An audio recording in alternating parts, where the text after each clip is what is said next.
할렐루야. 예수 그리스도 이름으로 하나님 말씀 증거하겠습니다. 우리 다 같이 하나님 말씀 사도행전 10장 24절부터 35절까지 말씀을 다 같이 찾겠습니다.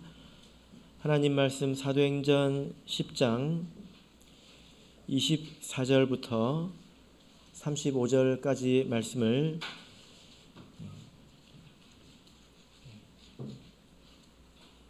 저와 여러분이 한 절씩 교독하겠습니다. 24절.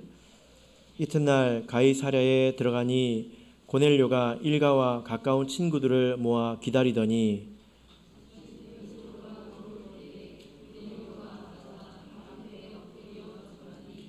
베드로가 일으켜 가로되 일어서라 나도 사람이라 하고 이르되 유대인으로서 이방인을 교제하는 것과 가까이 하는 것이 위법인 줄은 너희도 알거니와 하나님께서 내게 지시하사 아무도 속되다 하거나 깨끗지 않다 하지 말라 하시기로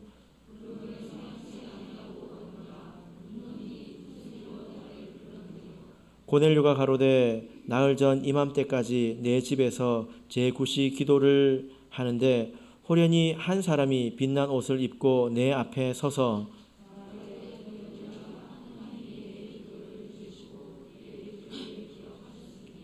사람을 요바에 보내어 베드로라 하는 시몬을 청하라. 저가 바닷가 피장 시몬의 집에 우거하느니라 하시기로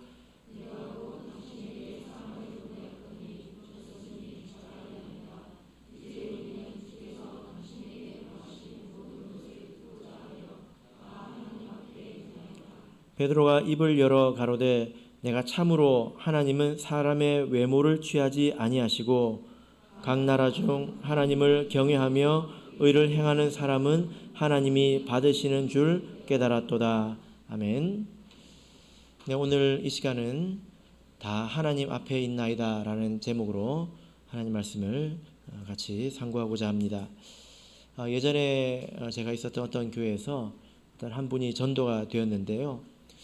이분이 믿음을 받아들이고 나서 얼마나 신앙생활에 열심인지 또 말씀을 사모하고 또 기도에 힘쓰는지요. 예배에 빠지질 않았습니다. 그리고 들은 설교를 또 다시 들었고요. 새벽 기도도 나오시더라고요. 그리고 안식일을 지키기 위해서 신변 정리를 하는 것을 제가 보았습니다. 그리고 그것을 많은 성도님들이 또 보셨겠죠. 그래서 그 모습을 보고 우리 기존에 신앙생활을 하던 성도님들이 자기를 돌아보고 또 뉘우치는 그런 모습을 보았습니다.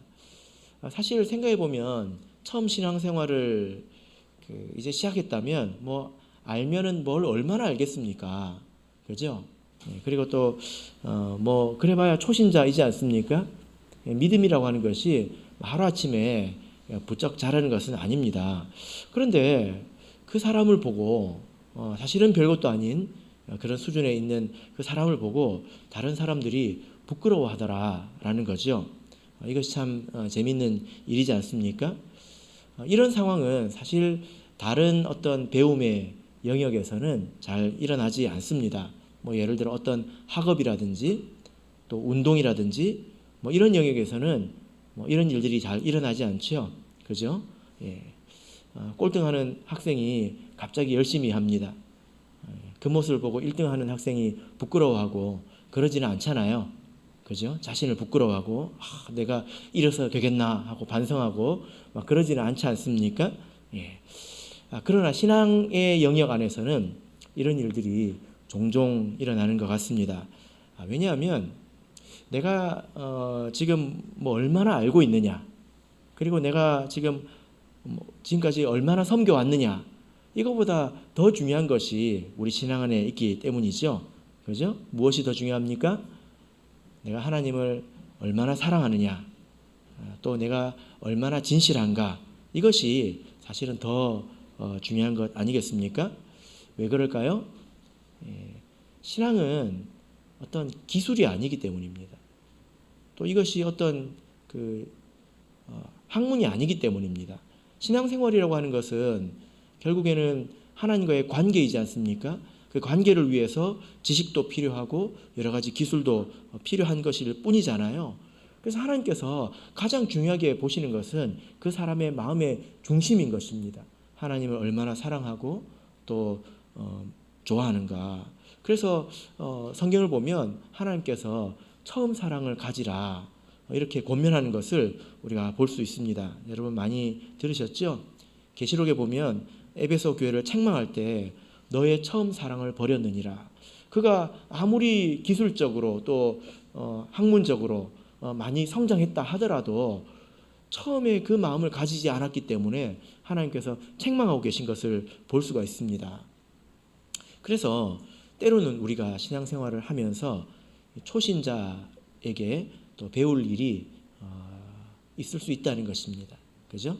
그들의 진실한 마음, 또 기뻐하는 마음, 감사하는 마음 이런 것들이 우리에게 또 교훈이 된다라는 거죠.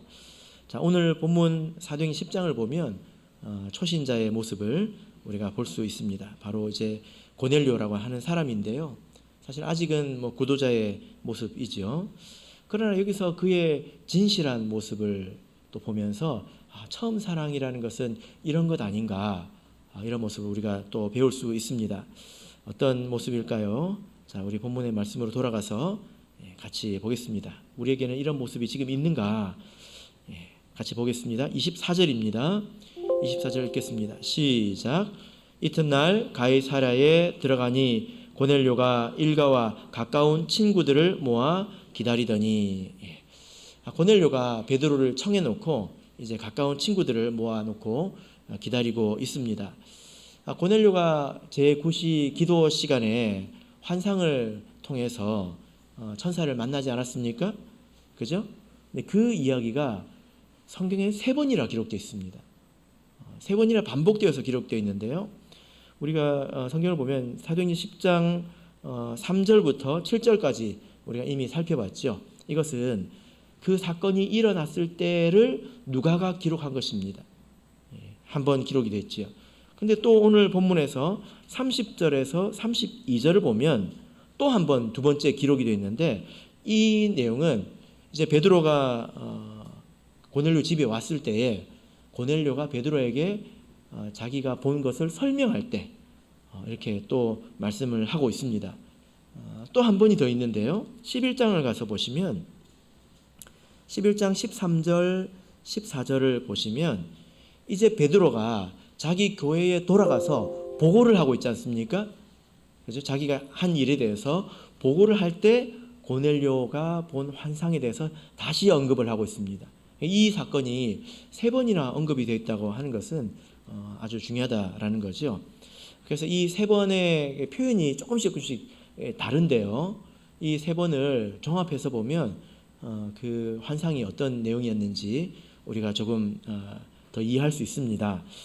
특별히 11장 13절 14절을 보시면 고넬료가 그 환상을 통해서 핵심적으로 얻은 그 메시지를 볼 수가 있는데, 같이 읽어보겠습니다.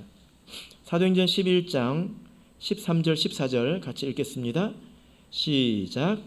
그가 우리에게 말하기를 천사가 내 집에 서서 말하되 내가 사람을 요빠에 보내어 베드로라 하는 시몬을 청하라.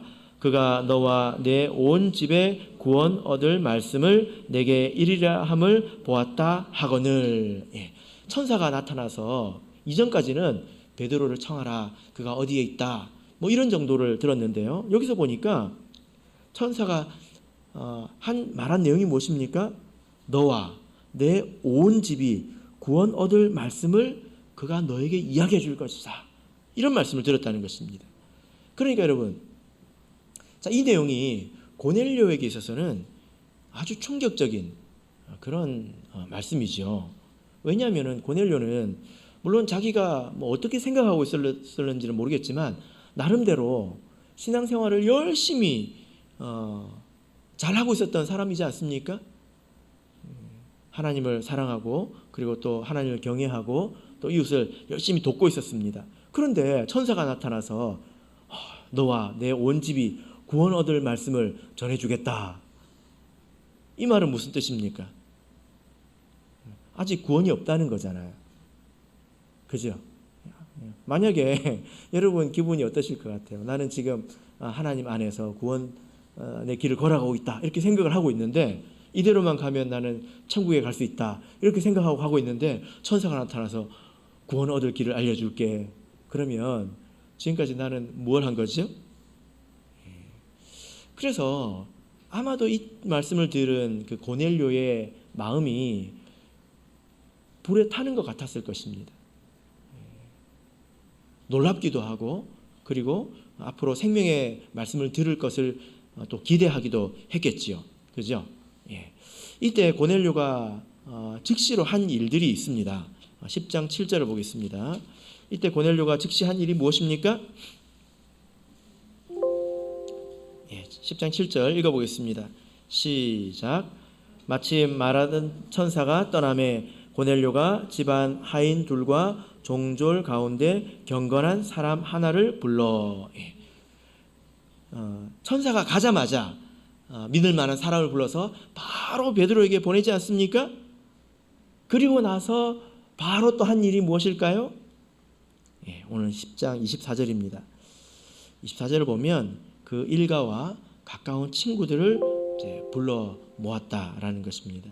이 일이 이 환상을 볼 때부터 베드로가 집에 올 때까지 총 4일이 걸렸습니다. 9절을 보시면 이튿날 하죠. 이튿날.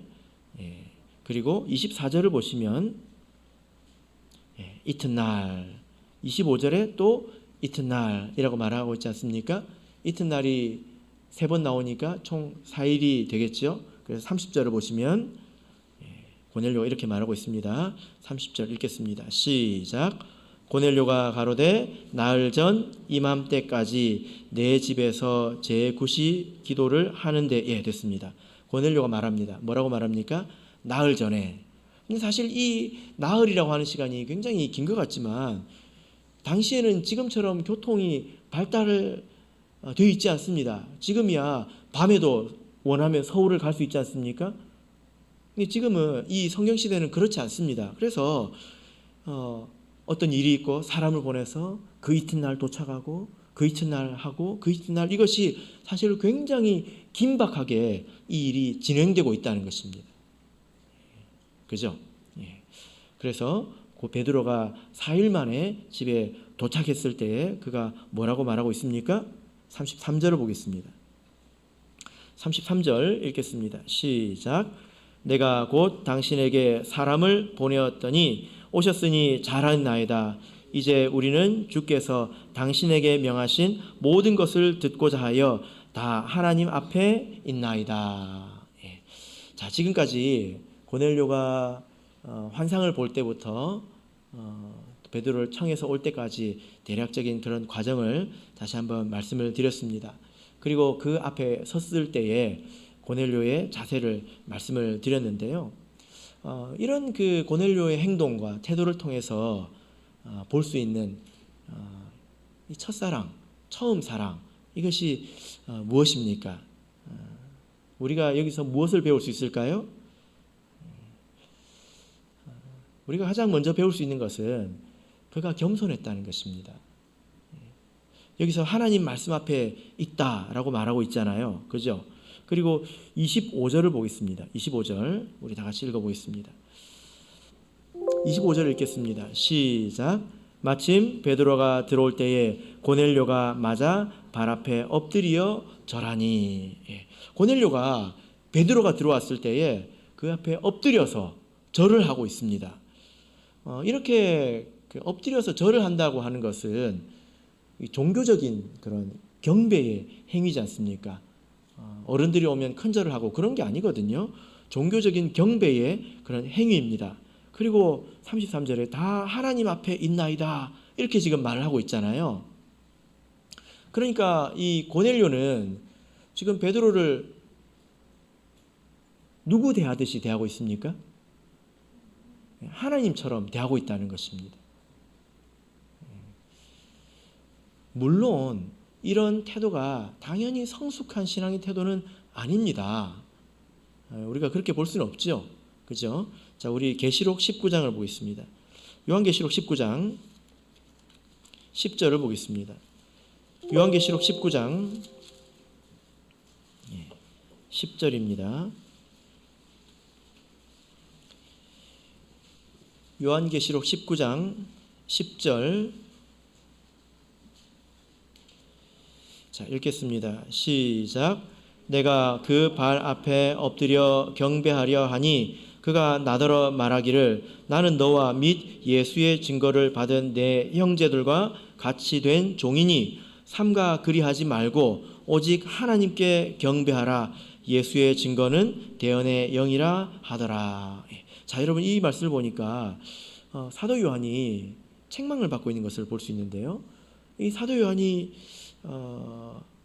하나님께 경배해야 되는데 천사에게 지금 경배를 하려고 하고 있다는 거예요. 그러니까 천사가 지금 말리고 있지 않습니까? 이것이 사실 우리에게 굉장히 심각한 그런 경고입니다. 사도 요한은 영성이 굉장히 뛰어난 사람입니다. 근데 그 사람도 이때에 하나님이 아니라 천사에게 엎드리고 있지 않습니까? 그래서 우리 같은 사람들은 얼마나 더 조심하고 깨어 있어야 되는지에 대해서 지금 말씀을 하고 있는데요. 놀라운 것은 계시록 22장에 가면 사도 요한이 한 번 더 절을 하려고 합니다. 이것이 결코 칭찬받을 그런 행동이 아니죠. 그죠? 그래서 고넬료가 베드로가 왔을 때에 베드로에게 절을 한 것이 모범적인 행위다. 우리가 성경적으로 그렇게 말을 할 수가 없습니다. 그래서 오늘 본문을 보면 베드로가 그 인사를 절을 넙죽 받지는 않잖아요. 그렇죠? 예, 자 본문으로 가겠습니다. 사도행전 10장 26절 읽겠습니다. 26절 읽겠습니다. 시작. 베드로가 일으켜 가로되 일어서라 나도 사람이라 하고. 예, 그래서 베드로가 그 인사를 받지 않습니다. 마땅히 하나님께서 받으셔야 될 경배를 영광을 사람이 가로채는 것은 합당치 않죠. 그죠? 그러나 그럼에도 불구하고 이런 고넬료의 모습이 귀하게 여겨지는 이유는 무엇입니까? 고넬료가 초신자이기 때문이죠. 사도 요한이 이러니까 혼나지 않습니까? 원래 이렇게 하면 안 되는 거예요. 그런데 그럼에도 불구하고 고넬료가 이렇게 귀하게 여겨지는 이유는 그가 하나님의 말씀을 겸손히 받고 있기 때문입니다. 그렇죠? 하나님 말씀을 귀하게 받고 있기 때문입니다. 사회적인 지위로 이렇게 보자면 고넬료가 훨씬 더 높습니다. 그러나 그럼에도 불구하고 자기가 사회에서 어떤 사람이든지 그런 것들은 따지지 않고 엎드리고 있지 않습니까? 그래서 우리가 하나님 말씀을 받을 때는 우리 마음의 자세가 이와 같아야 된다는 것입니다. 처음에는 누구나 이렇게 겸손하잖아요. 그죠? 이런 겸손한 자세로 받아야 합니다. 그래서 우리가 내가 말씀을 듣고 받는 자세가 어떠한가, 이것이 굉장히 중요하다는 것을 알 수가 있습니다. 마태복음 18장을 보겠습니다. 마태복음 18장 3절을 보겠습니다.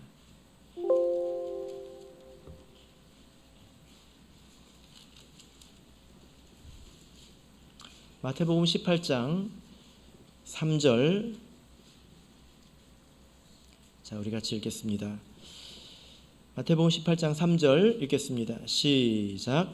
가라사대 진실로 너희에게 이르노니 너희가 돌이켜 어린 아이들과 같이 되지 아니하면 결단코 천국에 들어가지 못하리라.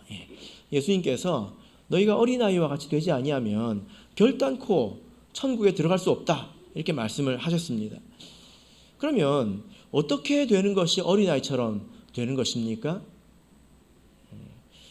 자, 여기 이 말씀을 보시면 예수님께서 너희가 돌이키라고 먼저 말씀을 하고 있습니다. 그러니까 제자들의 현재의 모습이 마음에 들지 않는다는 거죠. 그런 모습에서 돌이켜서 어린아이와 같은 모습을 가지라는 것입니다. 그럼 제자들의 지금 모습이 어떨까요? 1절을 보실까요? 자, 1절을 보시면 그때에 제자들이 예수께 나와 가로되 천국에서는 누가 크니까. 지금 천국에서는 누가 큽니까? 이 말이 무슨 뜻일까요? 지금 예수님께서 예루살렘에 올라가셔가지고 이제 하나님 나라를 딱 세우면 제자들이 총리도 하고 장관도 하고 그렇게 할 거잖아요. 그 중에 누가 제일 높냐 이 말이에요. 이 우리들 중에 누가 제일 높냐.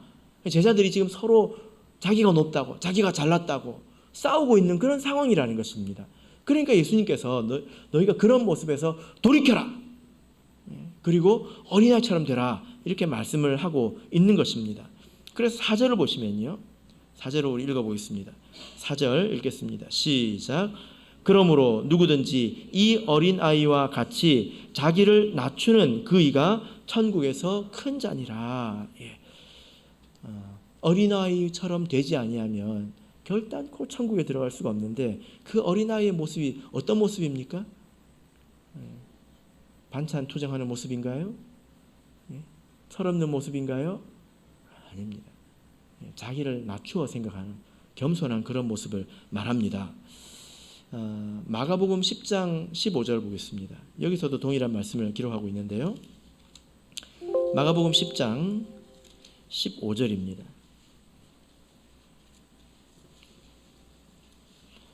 마가복음 10장 15절.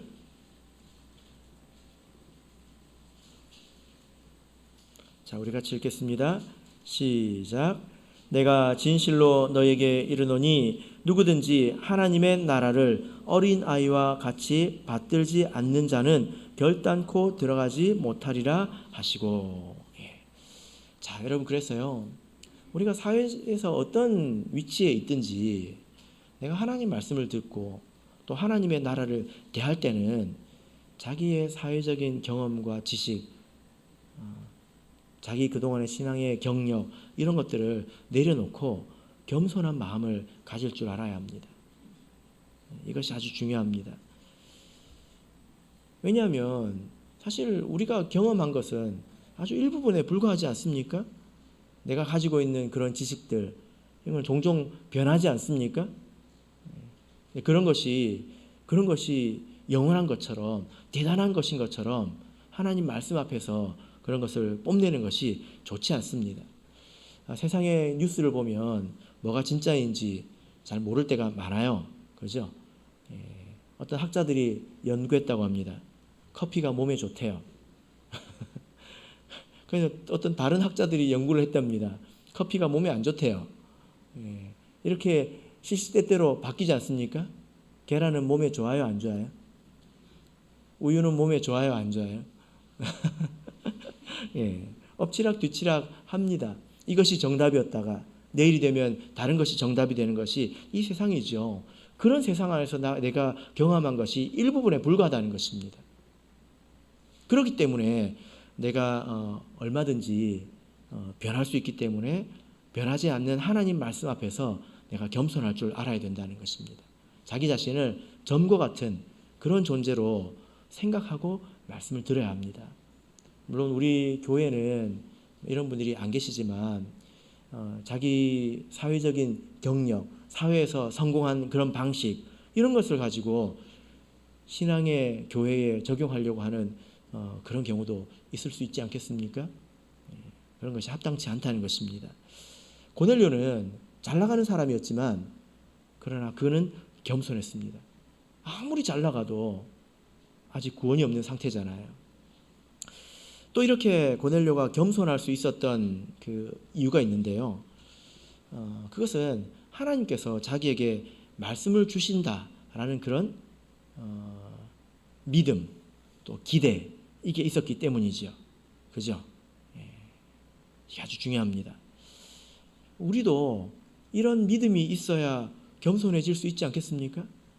내가 아는 게 많다 칩시다. 근데 나에게 부족한 게 없습니까? 여러분 어떠십니까? 내가 가진 게 많아요. 그렇다고 나에게 부족한 게 없습니까? 하나님께서 우리에게 필요한 그런 말씀을 나에게 주시고 주신다는 그런 믿음 또 기대 이것이 있어야 우리가 그 앞에서 겸손할 수 있습니다. 내가 다 알지도 않고요. 내가 아는 것을 다 지키지도 못합니다. 그래서 따지고 보면 나한테는 부족한 것 투성이죠. 그래서 하나님께서 그때그때 필요한 말씀을 나에게 주시지 않습니까? 그런 믿음이 있어야 내가 겸손히 귀를 쫑긋 세우고 내가 들을 수가 있는 것입니다. 여러분 이렇게 한번 생각해 보세요. 우리가 보는 이 성경이 진리잖아요. 성경이 진리잖아요. 아닙니까? 성경이 진리지 않습니까? 그런데 성경이 있으니까 모든 사람들이 진리를 다 깨닫습니까? 아니지요. 하나님께서 우리에게 가르쳐 주셔야 합니다. 일러 주셔야 합니다. 그래서 우리가 그걸 따라가야 합니다. 그래서 우리가 이렇게 생각하면 오해하는 것입니다. 내가 성경을 스스로 보고 진리를 스스로 판단하고 깨닫겠다. 사실 그런 종류의 신앙은 기독교가 아니고 불교에 가깝습니다. 신앙생활하는 방향이 불교에 가깝습니다. 우리가 물론 여러분 생각해 보십시오. 내가 매일매일 하나님 말씀을 읽고 기도하는 것이 신앙생활의 기본이지요. 매일매일 깨달으려고 해야 됩니다. 깨달으려고 해야 됩니다. 그러나 되짚어 보면 결국 내가 교회를 통해서 배운 것들, 내가 하나님께서 나에게 일러주신 것을 기초로 해서 깨닫고 있지 않습니까? 안 그래요? 아무도 여기까지 스스로의 힘으로 온 사람은 아무도 없습니다. 누군가가 가르쳐줘서 그것을 바탕으로 성경 읽고 그 위에 조금씩 쌓아오고 또 하나님께서 일러주시고 그렇게 해서 반복해서 여기까지 온 것 아니겠습니까? 우리가 지금도 마찬가지입니다. 지금도 내게 필요한 거 성경이 있다고 깨달을 수 있습니까? 충분합니까 이것으로? 하나님께서 우리를 인도해 주셔야 합니다. 우리가 그런 신앙이 있을 때에 하나님 말씀을 듣는 시간에 우리가 겸손할 수 있다라는 거죠. 그죠? 우리 데살로니가 전서 2장 13절을 보겠습니다. 데살로니가 전서 2장 13절. 데살로니가 전서 2장 13절.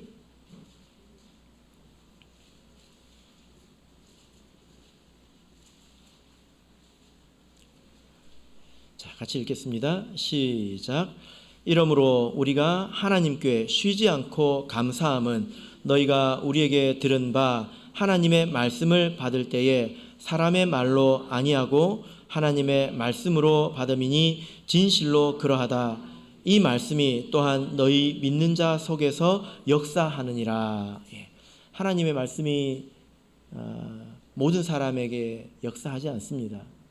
하나님의 말씀은 그 말씀을 하나님 말씀이라고 나에게 주신 말씀이라고 믿는 자 속에서 비로소 역사한다는 것입니다.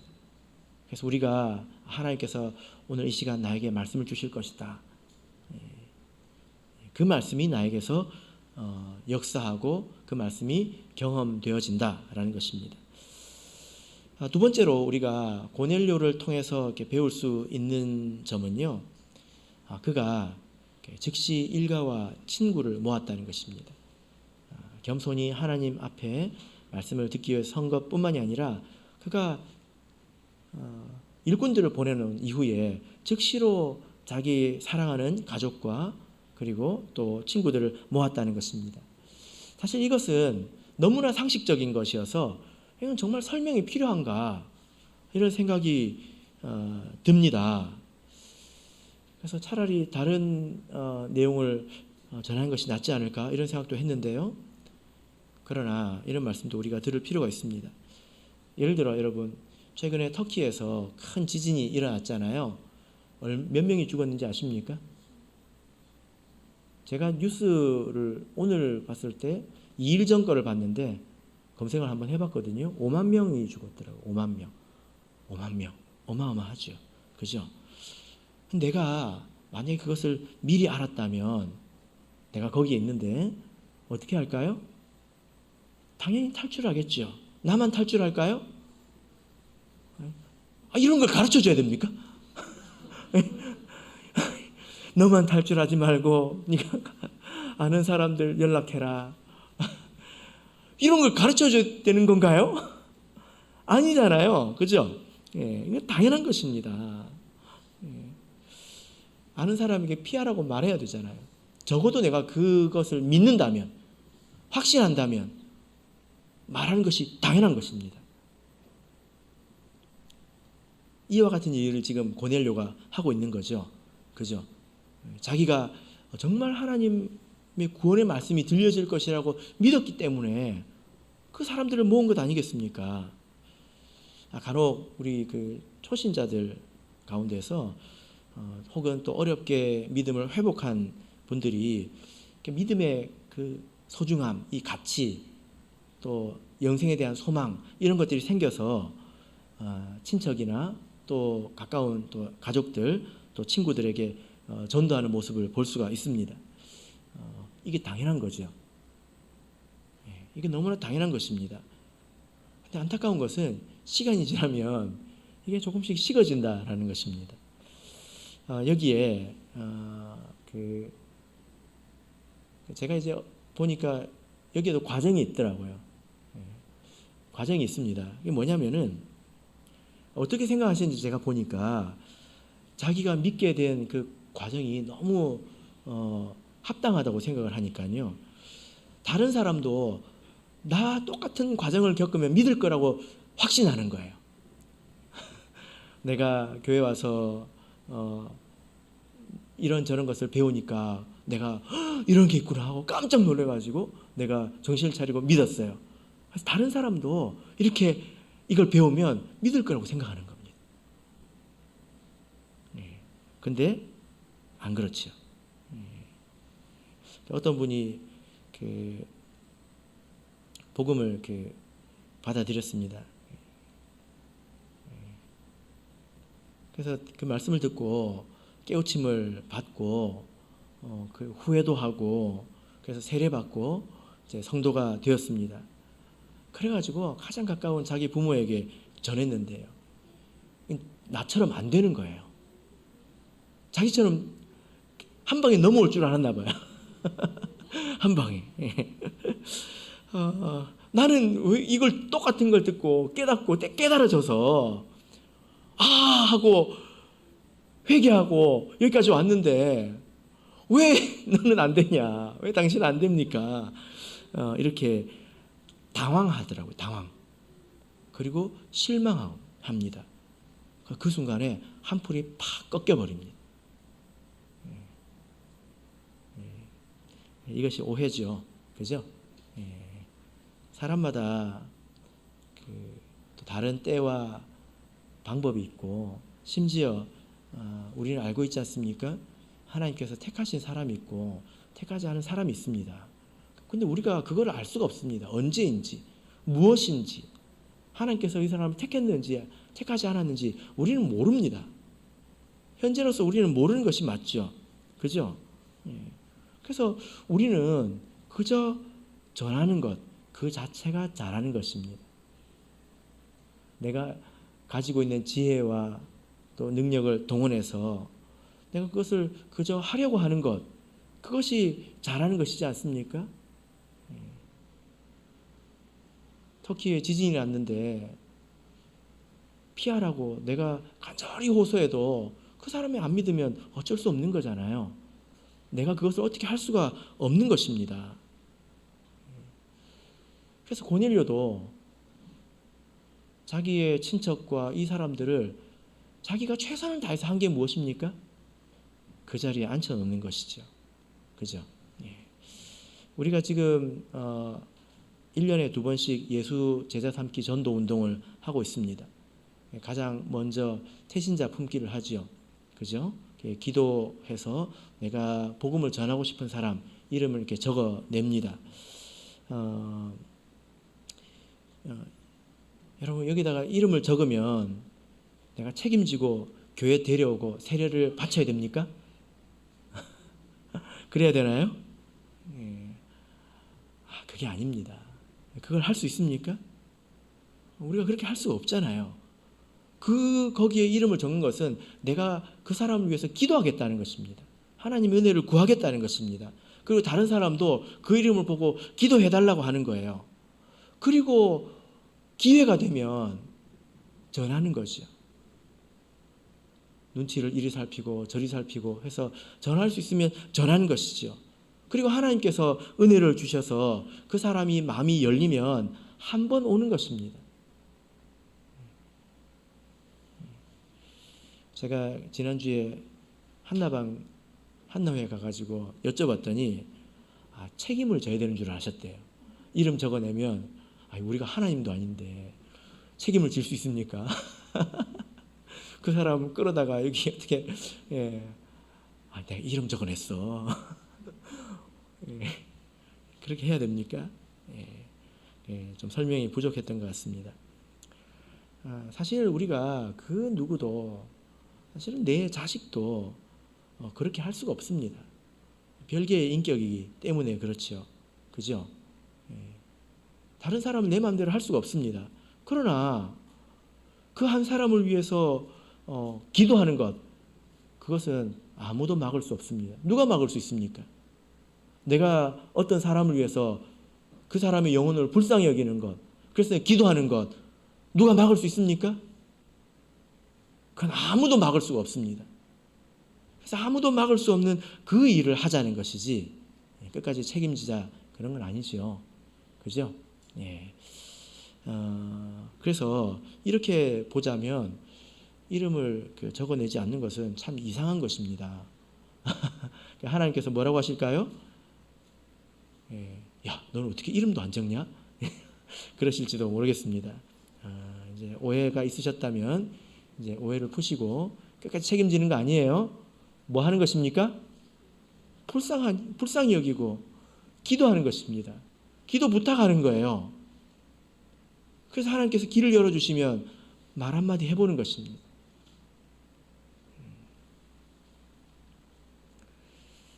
사랑하는 그 가족이 또 친구가 불신자로 머물러 있는데 당연히 이름을 적어내야 되지 않겠습니까? 당연히 전해야 되는 것입니다. 만약에 이렇게 우리가 전할 마음이 없다고 하는 것은 사실은 안 믿는 것에 가까운 것 아닐까요? 내일 지진이 난다. 그러면 정말 믿는다면 아이들도 연락할 것입니다. 그래서 내가 그걸 더 깊이 믿으려고 해야 되겠죠. 우리가 이 모습을 고넬료에게 배워야 되겠습니다. 자, 이제 베드로의 입장에서 오늘 말씀을 간단히 좀 말씀을 드리겠습니다. 베드로의 입장에서 오늘 본문을 조금 본다면 베드로가 점점 이렇게 많은 것을 깨달아가는 것을 볼 수가 있습니다. 베드로는 이방인이 구원받을 수 있다는 것을 몰랐지요. 그래서 하나님께서 그를 깨우치기 위해서 환상을 보여주셨습니다. 그리고 그 환상이 이해되지 않아서 곰곰이 생각할 때에 고넬료가 보낸 사람이 마침 도착했고 그때에 성령께서 저 사람들은 내가 보낸 사람이다 하고 하나님께서 일러주셨습니다. 자, 본문으로 돌아가겠습니다. 고린도전서 10장 사도행전 10장 23절입니다. 사도행전 10장 23절 읽겠습니다. 시작. 베드로가 불러들여 유숙하게 하니라에 됐습니다. 자, 여기 보면 이제 이방인들을 불러들여서 집에 머물게 하는 것을 볼 수 있죠. 이것은 유대인들이 하지 않습니다. 이런 일들은. 그래서 베드로가 상당히 환상을 통해서 또 하나님의 음성을 통해서 그 편견이 허물어진 것을 우리가 볼 수 있습니다. 자, 28절 보겠습니다. 28절 같이 읽겠습니다. 시작.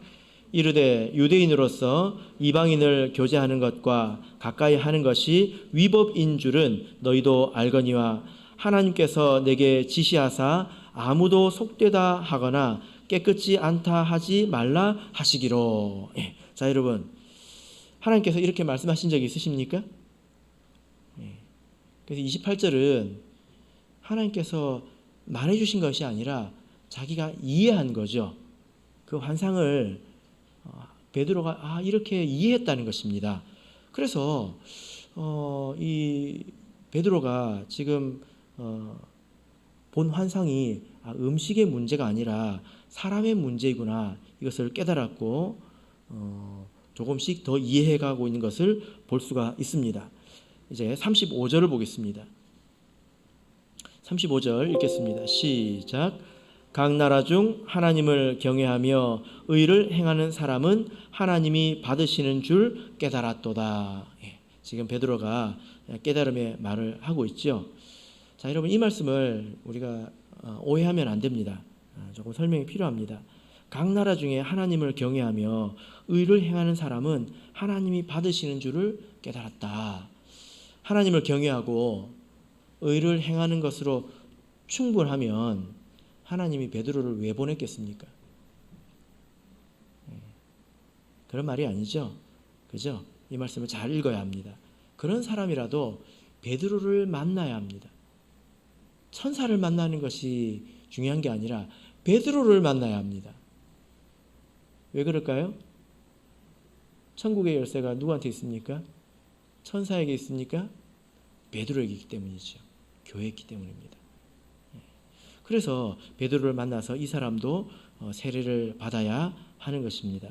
그래서 이것이 하나님께서 받으신다는 것이 그런 의미라는 것입니다. 받으실 만하다라는 의미이죠. 베드로가 이렇게 이방인들에 대해서 마음이 열리고 또 깨달았을 때 이것이 나중에 교회의 깨달음이 됩니다.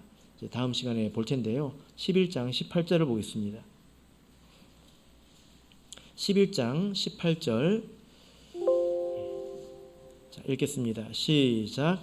저희가 이 말을 듣고 잠잠하여 하나님께 영광을 돌려 가로되 그러면 하나님께서 이방인에게도 생명 얻는 회개를 주셨도다 하니라. 처음에는 베드로가 몰랐는데, 아무도 몰랐는데 베드로가 깨닫고 그것을 통해서 교회가 깨달았습니다. 그래서 오늘 말씀을 이렇게 보면요, 여러분, 누가 가르치고 누가 배웠습니까? 누가 배우고 있습니까? 베드로가 가르치고 고넬료가 배우고 있는 것처럼 보이지요. 근데 사실 베드로도 배우고 있습니다. 베드로가 가르치고 있지만, 구원의 복음을 가르치고 있지만 베드로도 역시 배우고 있습니다.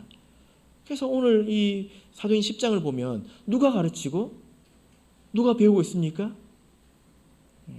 하나님께서 가르치시고 성도가 배우고 있습니다. 지금도 마찬가지입니다. 우리 교회가 진리를 알지요. 그러나 우리에게 필요한 모든 것을 다 안다고 말할 수가 없습니다. 여전히 우리 교회도 배워 나가야 합니다. 그리고 저는 믿기를 과거를 돌아보면 하나님께서 우리를 인도해 주신다, 우리를 깨우쳐 주신다라는 것을 느낄 수 있습니다. 과거를 한번 돌아보시길 바랍니다. 얼마나 우리가 무지했는지, 진리가 있었지만 얼마나 무지했는지. 그러나 하나님께서 인도해 주셔서 지금은 조금 더 볼 줄 알지 않습니까? 그러나 지금도 온전한 것은 아니지요.